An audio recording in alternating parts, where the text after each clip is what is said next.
Influencers కళ్ళు చెదిరే అమౌంట్లు సంపాదించారని తెలుస్తుంది. అలాగే ఇన్‌ఫ్లుయెన్సర్స్ బయ్య సన్నీ యాదవ్ అయితే కొన్ని కోట్లలో సంపాదించాడు. ఇప్పటికి అతని ఆచూకీ దొరకడం లేదు. పాకిస్తాన్‌లో ఉన్నాడని తెలుస్తుంది. ఒకటి ఎవరైతే సంపాదించారో ఎవరెలా సంపాదించారో ఈడీ ఎంక్వైరీ నడుస్తుంది, పోలీసు ఇన్వెస్టిగేషన్ నడుస్తుంది. దాని దగ్గర మనం వెళ్ళకూడదు. ఎందుకంటే వాళ్ళ డ్యూటీ వాళ్ళు చేసుకోవాలి. అన్నీ మనమే చెప్పేస్తే ఎలా? కనుక లా ఉంది, చట్టం ఉంది, చట్టం తన పని తాను చేసిపోతుంది. ఎవరికి ఎంతెంత సంపాదించాలి, ఎవరిని ఎలా తీసుకురావాలి, డబ్బు ఎవరు ఎక్కడ తీసుకురావాలి, ఎలా తీసుకురావాలి, ఈ ఆపలు ఎలా ఆపాలనేది లీగల్ చూస్తారు.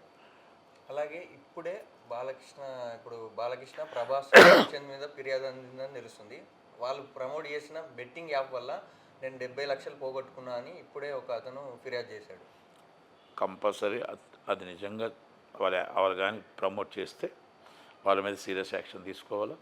ఎవరైనా చట్టానికి అతిథులుగా నిజంగా బాలయ్య బాబు గారు అది చేసి ఉండడం అనుకుంటున్నాను నేను. చేస్తుంటే ఒక రాజకీయ నాయకుడు, ఒక అధికార ప్రతినిధి, ఒక చీఫ్ మినిస్టర్ బామ్మర్ది, ఒక మినిస్టర్ ఇస్ ద మామ, మొత్తం టోటల్గా ఒక జాతీయ పార్టీలో రాష్ట్ర అధ్యక్షురాలు తమ్ముడు. శోభని ఈజ్ ద పర్సన్. రాజకీయాల్లో చాలా ఉన్నాడు, సినిమాలో ఉన్నాడు.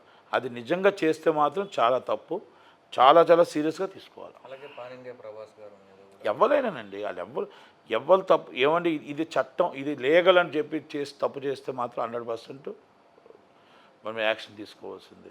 ఫిర్యాదు తీసుకున్నారా, దాంట్లో ఏమైనా పరిశీలించి ఉన్నాయో తెలియదు, నాకు కూడా తెలియదు. కాబట్టి ఒకవేళ ఉంటే కంపల్సరీ ఎంత పెద్దవాళ్ళైనా దీన్ని వదలకూడదు. చిన్నవాళ్ళని కాదు, పెద్దవాళ్ళని అరెస్ట్ చేయాలి, అంతే తప్ప చిన్నవాళ్ళు కాదు. ఎంత పెద్దవాళ్ళని తప్పు చేస్తే వాళ్ళ మీద యాక్షన్ తీసుకోవాల్సిందే.